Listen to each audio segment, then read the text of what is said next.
우리가 아까 불렀던 찬양 중에 우리 찬송가 463장의 찬양은 신자 되기 원합니다라는 찬양이었습니다.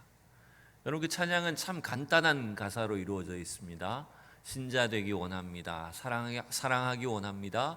거룩하기 원합니다. 또 뭐죠? 예수 닮기 원합니다. 진심으로. 계속 같은 단어들이, 같은 표현이 반복되는 찬양이에요. 그 찬양을 여러분 자세히 보시면 아시겠지만 작사 작곡자를 보시면 누구로 돼 있을까요? 그 찬양은 여러분 바로 아프리카 흑인 노예들의 찬양입니다. 즉 이분들은 유럽으로, 미주 대륙으로 조상들 적에 흑인 노예로 팔려갔던 사람들이, 그분들이 예수를 믿게 되면서 불렀던, 우리로 말하자면 민요와 같은 그런 노래입니다. 지금은 여러분 노예 제도가 다 폐지가 되었지만 가만히 생각해 보십시오. 자신의 의사와는 상관이 없이 혹은 자신의 부모 때부터 노예의 신분으로 살아왔을 거예요. 얼마나 부당하고 억울한 일을 많이 겪으셨을까요? 그런데도 불구하고 그 노예들이 주님 앞에 내가 진실한 그리스도인이 되기를 원합니다.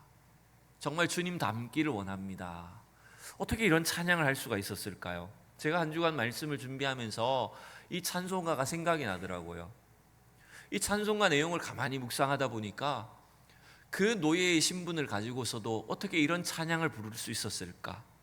참 의아하기도 하고 놀라운 찬양이 아닌가, 이런 생각이 들었어요. 여러분, 신자 되기 원합니다라고 하는 찬양은 그들이 신자가 아니기 때문에 부르는 찬양입니까? 아니잖아요.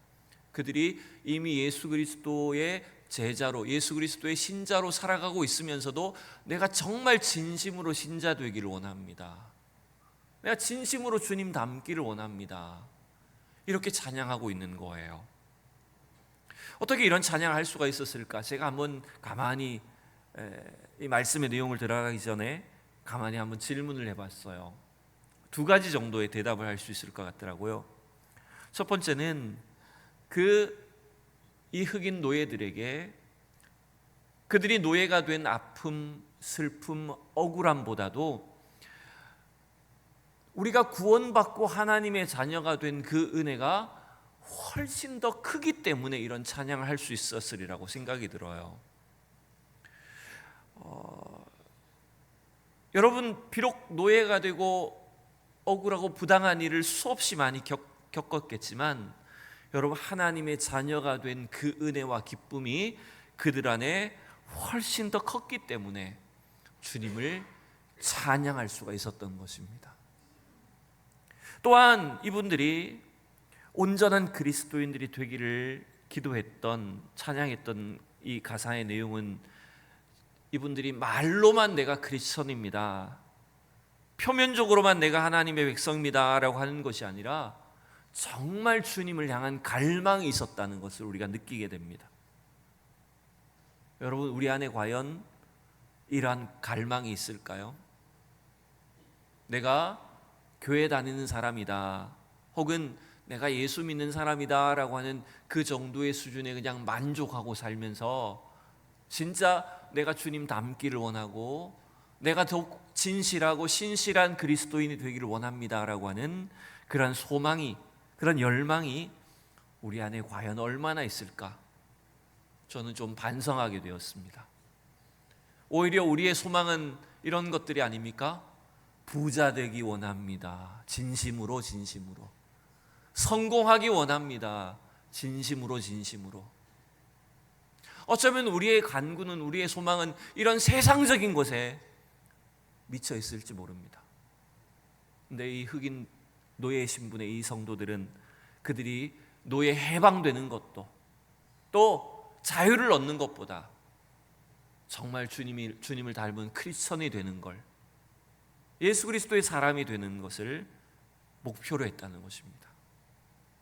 여러분, 조금은 이 지루한 말씀일 수 있겠지만 제가 계속해서 예수 그리스도의 제자도에 대한 말씀을 나누는 것도 이 이유가 있는 것입니다.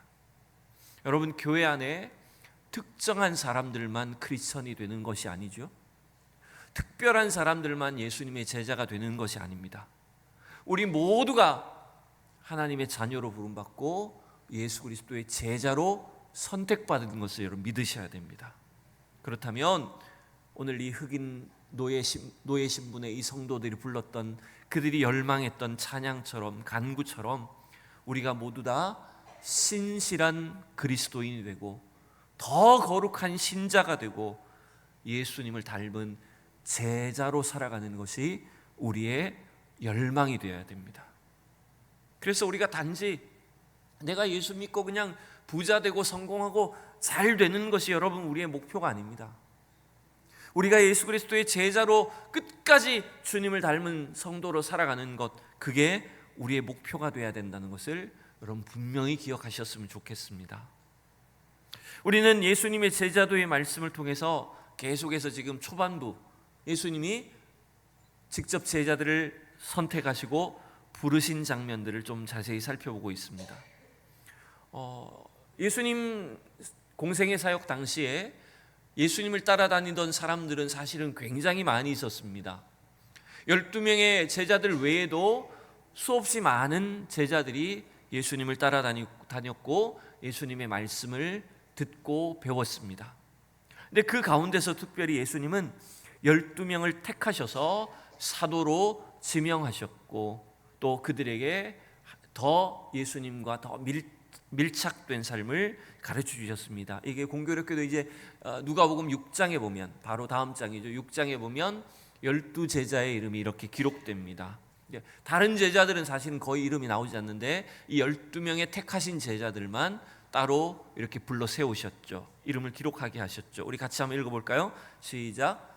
발금에 그 제자들을 부르사 그 중에서 12를 택하여 사도라 칭하셨으니 곧 베드로라고도 하고 이름을 주신 시몬과 그의 동생 안드레와 야고보와 요한과 빌립과 바돌로메와 마태와 도마와 알페오의 아들 야고보와 셀롯이라는 시몬과 야고보의 아들 유다와 예수를 파는 자 될 가롯 유다라. 아멘. 우리가 이제 어릴 때 교회에서 이제 12제자 이름을 불렀던 것과는 약간의 차이는 있습니다. 이제 복음서마다 이름이 조금씩 틀려지는 것은 있어요. 근데 같은 인물인데 이제 불리어지는 이름이 달랐던 거죠.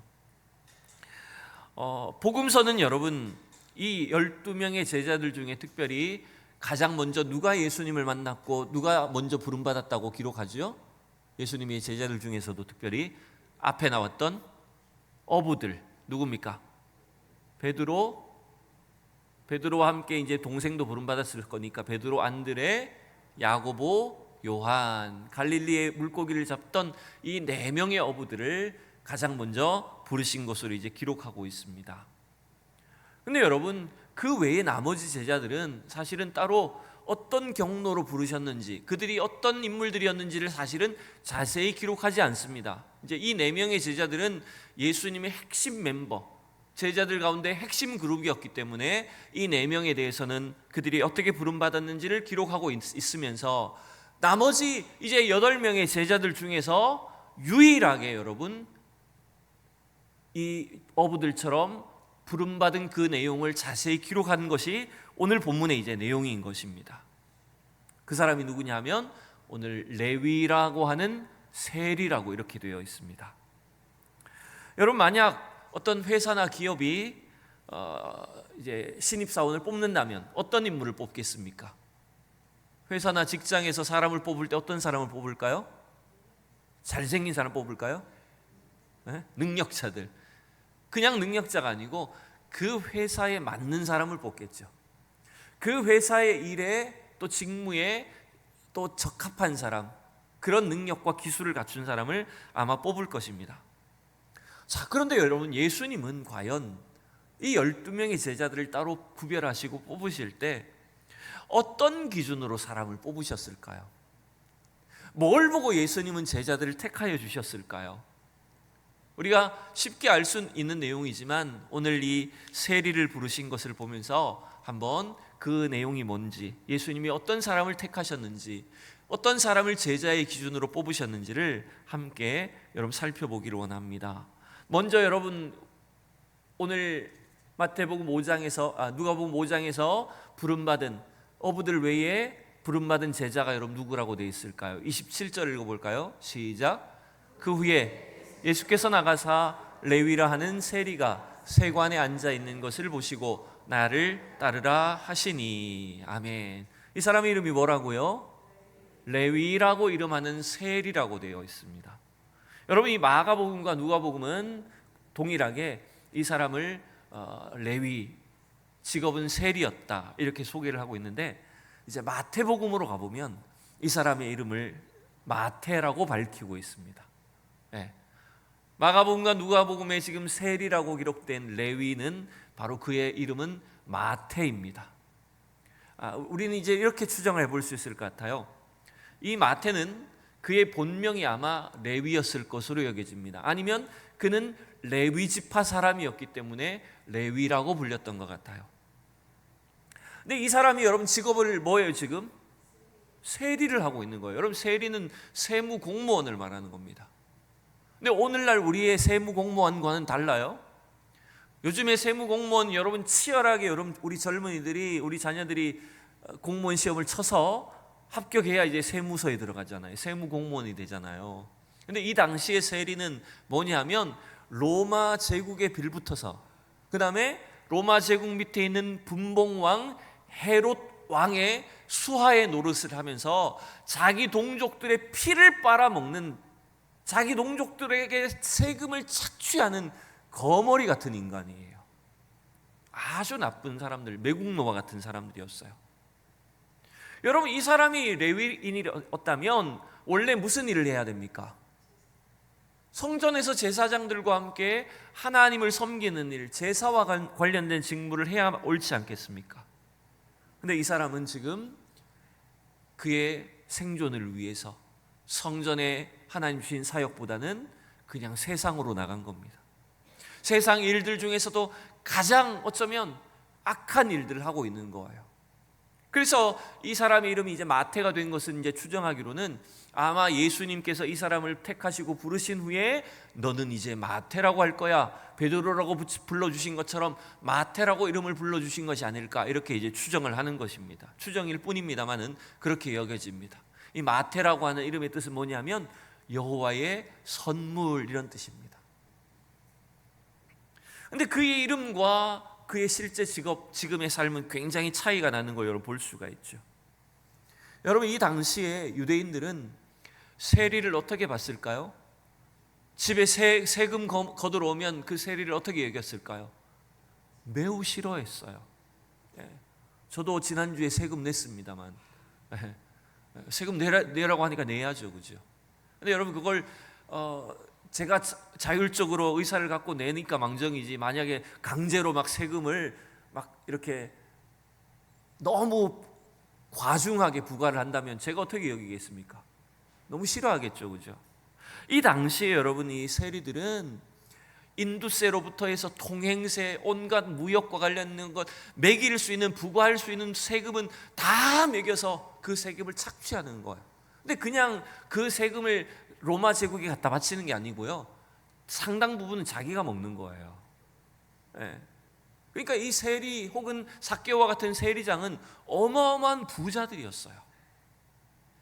그러니 이 당시의 유대인들은 세리들을 마주치는 것을 너무나 싫어했고 대화조차 하지 않으려고 했습니다. 오늘 말씀에 보면 이런 구절이 나옵니다. 29절 30절을 볼까요? 시작. 레위가 예수를 위하여 자기 집에서 큰 잔치를 하니 세리와 다른 사람이 함께 많이 앉아 있는지라.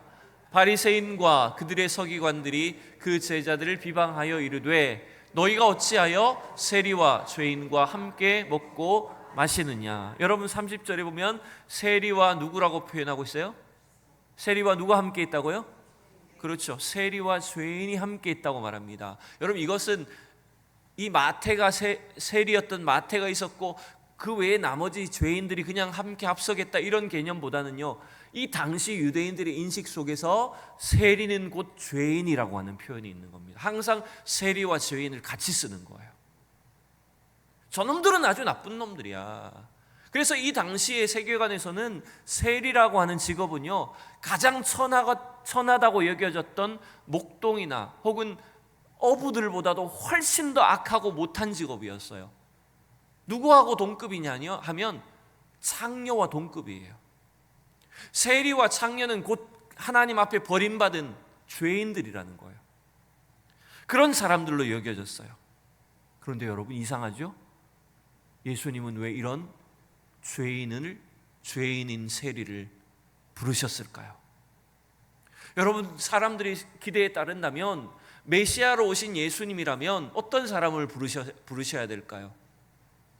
적어도 율법을 잘 지키고 하나님 앞에서, 사람들 앞에서 인정받고 덕망이 있는 그런 사람들을 제자로 택하셔야 되지 않을까요? 대전서연교회에 오랫동안 신앙생활 잘하는 사람 정도 돼야 제자로 부르시지 않을까요? 근데 예수님은 누구를 부르셨어요? 세리 곧 죄인을 부르셨어요. 여러분, 이것은 예수님이 이 땅에 오신 이유가 무엇인가라고 하는 것들을 정확하게 알려주십니다. 예수님은 이 땅에 오셔서 우리를 성도로 부르시고 제자로 삼으시는 이유가 곧 뭐냐 하면 우리가 완벽한 사람이어서가 아닙니다. 우리가 아무 죄도 흠도 없고 깨끗한 사람이어서 우리를 부르신 것이 아니라 우리가 죄인이기 때문에 우리를 부르신 것입니다. 여러분, 그래서 우리가 이렇게 정리할 수 있어요. 첫 번째는 예수님은 죄인을 불러 회개하기 위해서, 회개시키기 위해서 오셨다라고 하는 것입니다. 여러분, 32절을 같이 읽어볼까요? 시작. 내가 의인을 부르러 온 것이 아니요 죄인을 부르러 회개시키러 왔노라. 아멘. 하나님은 여러분, 타락한 이 세상에 있는 죄인들을 사실은 다 멸하셔야 됩니다. 그죠? 하나님의 사랑을 알지 못하고 하나님을 배반한 우리 죄인들, 흉악한 죄인들을 사실은 하나님 멸하셔야 돼요. 근데 여러분, 왜 하나님은 죄인들을 그냥 바로바로 심판하지 않으실까요? 그 이유는 어쩌면 이런 겁니다. 우리 인간의 죄보다 하나님의 사랑이 훨씬 더 크기 때문입니다, 여러분. 여기서 아멘이 나와야 되는데, 우리가 짓는 그 흉악한 그 어떤 죄가 있다라고 할지라도 하나님의 사랑은 그 죄를 다 덮어버리는 것입니다, 여러분. 그게 예수 그리스도가 이 땅에 오신 이유예요. 여러분, 죄로 인해서 멸망당할 우리 인간들이 당연히 심판의 대상이 되고 멸망의 대상이 되어야 되지만, 하나님은 사랑의 하나님이시기 때문에 이 땅에 독생자 예수를 보내셔서 우리를 그 죄 가운데 구원하기를 원하시는 것입니다. 여러분, 쉽게 말해서 세리 마태가 죄인이기 때문에 그를 부르신 거예요. 세리장 삭개오가 흉악한 죄인이었기 때문에 예수님이 그를 부르시고 그의 집에 들어가신 거예요. 여러분, 그렇다면 지금도 예수님은 누구를 부르실까요? 지금도 예수님은 누구에게 찾아오실까요? 그렇죠. 예수님은 지금도 죄인을 부르십니다. 죄인들을 찾고 계십니다. 여러분, 우리는 이걸 믿으셔야 돼요. 아무리 흉악한 죄인이라고 할지라도 우리가 봤을 때 저렇게 흉악한 인간은, 저렇게 흉측한 죄인들은 절대로 구원 못 받을 것이라고 하는 것은 우리의 생각입니다. 오히려 하나님의 생각은 반대입니다. 하나님의 사랑은 그런 흉악한 죄인까지도 구원하시고자 하시는 것입니다. 얼마든지 사람을 변화시키시고 새 사람 되게 하시는 것이 하나님의 사랑인 것입니다. 여러분, 그러면 그런 구원을 받으려면 어떻게 해야 될까요? 우리가 해야 될 노력이 있다면 어떤 것이 있을까요? 2번을 같이 읽어봅시다. 시작. 내가 죄인인 것을 고백하고 예수님을 따라가야 합니다. 여러분, 오늘 죄인을 부르러 오신, 죄인들을 불러 회개시키고 구원하기 위해서 이 땅에 오신 예수님을 안다면, 그분을 믿는다면 우리가 해야 될 일은 뭐라고요? 그 주님 앞에 나의 죄인됨을, 내가 죄인임을 고백하고 예수님을 따라가야 되는 것입니다. 여러분, 그랬어요. 내가 얼마나 흉악한 죄인인가라고 하는 것들을 깨닫는 것, 죄로 인해서 절망하는 것 자체가 은혜입니다. 여러분, 내가 죄인이란 걸 깨닫는 것 자체가 은혜라는 걸 여러분 믿으셔야 돼요. 자, 보세요. 27절 8절을 우리 다시 한번 봅시다.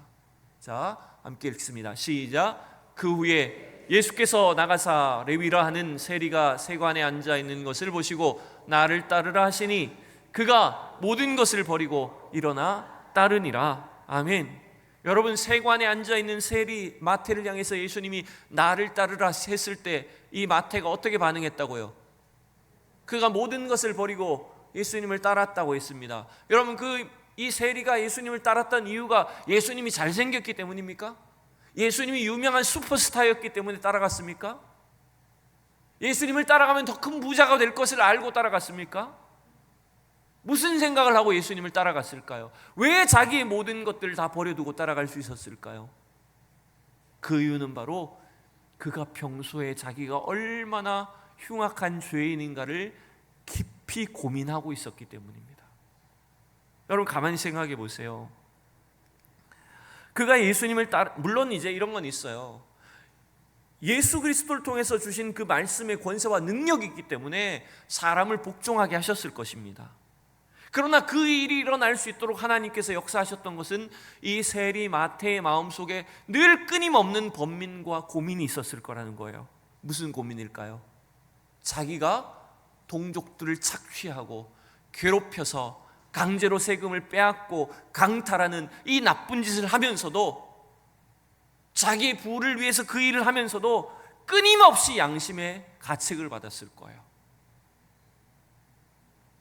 사람들이 그를 맨날 손가락질하고 누구하고도 눈도 못 맞추고 대화조차 할 수 없었던 그 외로움 속에 날마다 고민하며 자기의 죄를 통해서 해결되지 않는 이 죄의 문제를 통해서 날마다 고통받았을 거예요.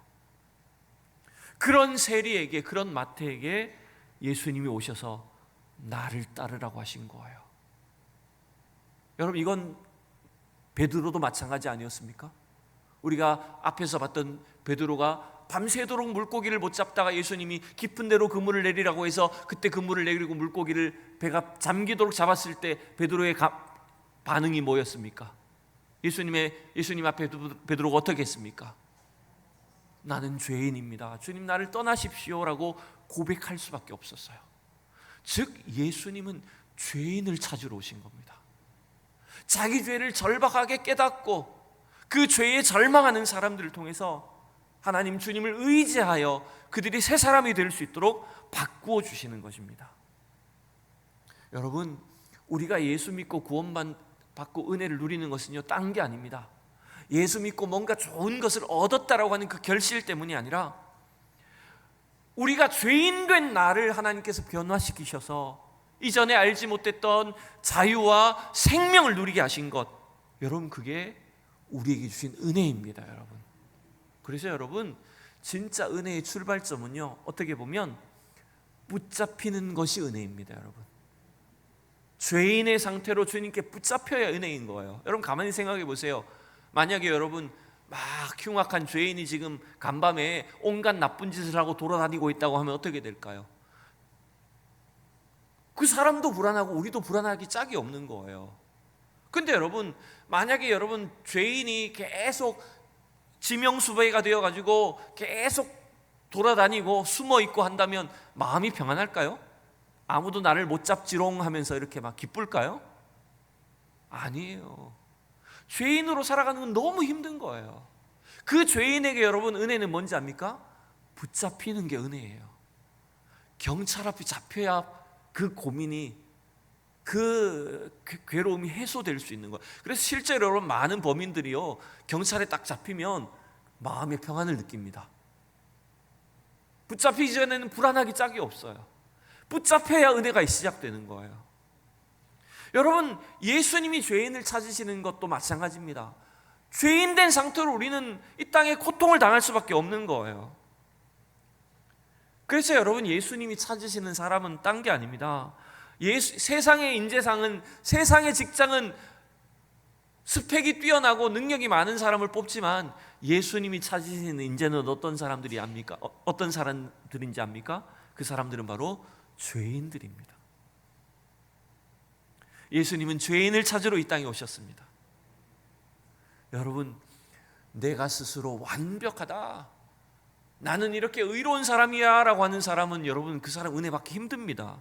죄송하지만 내가 가진 죄 가운데 날마다 고민하고 절망하고 눈물로 좌절하며 애통해할 때 그 사람에게 주님이 찾아오셔서 주님을 만나게 해주시고 참된 자유와 생명을 누리게 해주시는 것입니다. 여러분, 그래서 우리는 날마다 우리의 죄와 연약함을 통해 주님 앞에 엎드리며 주님을 따라가셔야 됩니다. 여러분, 오늘날 제가 이 말씀을 준비하면서 이런 묵상을 해봤어요. 오늘날 우리가 갖고 있는 이 세상의 문화와 이 세상으로부터 배운 학문과 여러 가지 이 세상의 가치관들이 뭔가 죄에 대해서 우리에게 잘못된 것들을 가르쳐준다는 겁니다. 여러분, 그게 뭔지 압니까? 일단 첫 번째는요, 사람들은 죄를 인정하기 싫어한다는 겁니다. 남들에 비해서 나는 훨씬 더 깨끗하고 의로운 사람이라고 하지 자기 죄를 인정하는 사람은 찾아보기 힘듭니다. 여러분, 이건 제가 실제로 경험한 거예요. 실제로 제가 서울의 지하철 7호선을 탔을 때 어떤 전도하시는 분이 전도지를 막 나눠주시면서 한 사람 한 사람 전도를 하셨어요. 그냥 전도지만 주고 가는 게 아니라 한 사람 한 사람에게 복음의 내용을 설명합니다. 할아버지는 죄인입니다. 천국에 못 가십니다. 지옥에 갑니다. 이런 식으로 아주 그냥 적나라한 복음을 막 전하시는 거예요. 사람들이 대부분 외면하죠. 듣기 싫어하죠. 잠자는 척하죠. 저도 솔직히 그때 잠자는 척 했습니다. 의자에 앉아서. 나는 이미 목사인데 나한테 와서 막 전도하면 어떡하지?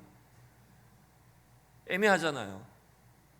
근데 그 지하철에 서 있던 할아버지가 복음 전하는 사람에게 할아버지 죄인입니다. 죄인이면 천국에 못 갑니다. 지옥 갑니다. 예수 믿으셔야 구원받습니다. 이런 식으로 너무나 적나라한 원색적인 복음을 전하니까요, 할아버지가 서서 열받기 시작하셨어요. 기분이 나쁘신 거예요. 네가 왜 나를 죄인이라고 하냐? 내가 무슨 죄를 지었는데? 이렇게 점점점 화가 나는 거예요. 그러면 그 정도 되면 어떻게 해요? 우리가 전도할 때? 적당하게 예, 할아버지 예수 믿으세요 이렇게 가야 되잖아요. 근데 이 부분은 집요해요. 이 전도자는 집요하게 전도하셨어요. 포기하지 않더라고요. 계속해서 얘기하는 거예요. 아니 할아버지 죄인입니다. 계속 죄인이래요. 할아버지가 점점 열이 올라가 가지고요, 손에 쥐고 있던 이 신문지를 가지고 때리기 시작했어요. 이 호로 자식아, 네가 언제 나를 봤다고 나를 죄인이라고 하냐라고 막 때리고 난리가 났어요. 옆에 사람이 말릴 때까지.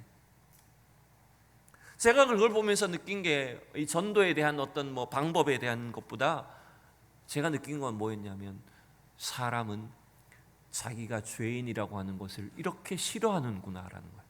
절대로 인정하지 않으려고 한다는 것입니다. 여러분, 당연하죠. 나의 죄를, 나의 약점을 들추어낼 때 누가 기뻐하겠어요?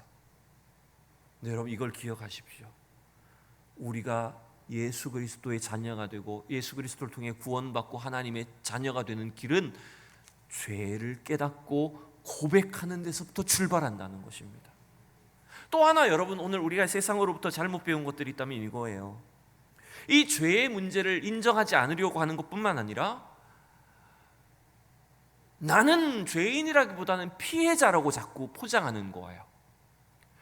내가 지금 이렇게 된 거는 저 사람의 죄의 문제고 저 사람의 잘못이지 나는 피해자일 뿐이야 라고 하면서 자꾸 뭔가 포장하는 겁니다. 여러분, 물론 상처를 입었을 수 있어요. 물론 누군가의 잘못과 죄 때문에 내가 상처를 입고 피해를 입었을 수 있습니다. 근데 여러분, 이걸 기억하셔야 돼요. 우리 인간은 모두 다가 죄인이라고 하는 거예요. 그러다 보면 나는 아무런 문제가 없고 나는 끝까지 피해자이고 남의 잘못만 있는 것처럼 우리는 자꾸만 그렇게 포장하기가 쉽다라고 하는 것입니다. 여러분, 한번 따라 하십시다. 죄는 죄다. 네, 내가 죄인이다. 네, 여러분, 죄는 죄입니다. 남의 죄만 죄가 아니라, 크기의 문제가 아니라 나도 근본적인 죄인이라는 거예요. 그 죄를 인정하고 고백하는 데서부터 여러분 은혜가 시작됩니다. 변화가 시작됩니다. 여러분 31절을 읽어봅시다. 다 같이 시작. 예수께서 대답하여 이르시되 건강한 자에게는 의사가 쓸데없고 병든 자에게라야 쓸데 있나니. 여러분 가만히 보세요. 건강한 사람은 의사가 필요합니까? 이건 뭐냐면 나는 건강한데 의사가 무슨 소용이야 이거예요.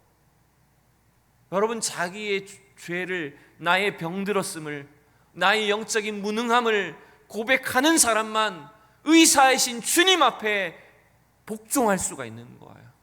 몸을 맡길 수가 있는 거예요. 여러분 그때의 주님은 반드시 우리를 고쳐주십니다. 우리의 죄를 해결해 주시는 것입니다. 여러분 이게 우리가 해야 될 일인 거예요. 마지막 제가 이 세 번째를 한번 이렇게 적어봤어요. 자 같이 읽어봅시다. 3번 시작. 제사의 삶은 죄인을 용서하시고 구원하시는 하나님을 전적으로 의지하는 것입니다. 여러분 우리가 제자로 살아가는 것, 제자가 되고 제자로 살아가는 것은요 우리의 노력, 우리의 행위가 아닙니다. 내가 무슨 많은 것을 배우고 노력해서 어떤 수준에 이르러야 제자가 되는 게 아니에요. 우리는 전적으로 무능한 죄인이기에 날마다 우리의 죄를 주님 앞에 고백하고 그 죄의 용서함을 받고, 그래서 우리를 구원하시고 변화시켜 주시는 주님 앞에 날마다 의지하는 것밖에는 방법이 없다는 것입니다. 아까 우리 1학기 제자훈련 받으신 분들이 7분들이 이렇게 열심히 한 학기 동안 참여해 주시고 또 이렇게 특송까지 해주셔서 너무나 감사합니다. 그런데 여러분 무슨 우리가 제자가 되고 제자의 삶을 사는 것이 어떤 과정을 수료하는 것이 제자가 되는 것일까요? 내가 어떤 지식을 소유하는 것이 제자가 되는 길일까요? 오히려 반대입니다. 우리가 제자 훈련을 받는 것, 제자로 살아가는 것은 끊임없이 나를 쳐서 주님께 복종시키는 과정인 겁니다. 그 주님의 말씀 앞에 비춰보니까, 주님의 임재 앞에 비춰보니까 내가 얼마나 부족한 죄인인지, 얼마나 연약한 자인지를 매일매일 새롭게 깨닫는 거예요. 여러분 그게 제자의 삶입니다. 여러분 그래서 오늘 죄인을 부르러 이 땅에 오신 주님이 저와 여러분들을 이 세상 흉악한 죄 속에서 우리를 불러 구원하신 것을 여러분 믿으셔야 됩니다.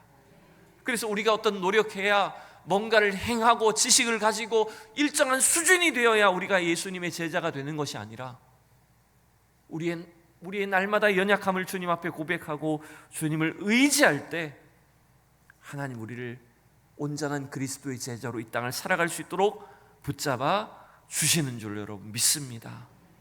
여러분 그래서 우리가 해야 될 일들은 다른 게 아니에요. 죄인을 구원하러 오신, 죄인을 찾아 회개하게 하시고 구원하러 오신 그 주님 앞에 나 자신을 복종시키고 맡겨드리는 것입니다. 여러분 이 시간 우리 스스로를 한번 생각해 봅시다. 과연 나는 누구입니까? 과연 저와 여러분은 어떤 사람입니까? 목사라고 하는 직분, 장로, 권사, 집사라고 하는 우리의 타이틀과 그 직분을 다 내려놓고 우리의 속마음을 아시는 주님이 보실 때 우리는 다 누굽니까? 우리는 다 죄인입니다. 예수님이 찾으시는 죄인입니다. 예수님이 우리를 찾아주셔서 구원해 주셨고 용서받고 은혜 받은 죄인이 된 것입니다. 끝까지 나를 부르러 오신, 나를 찾아주신 그 주님 앞에 우리 삶을 복종시키고 주님을 따라감으로 온전한 그리스도의 제자로 살아가는 저와 여러분들이 다 될 수 있기를 축원합니다.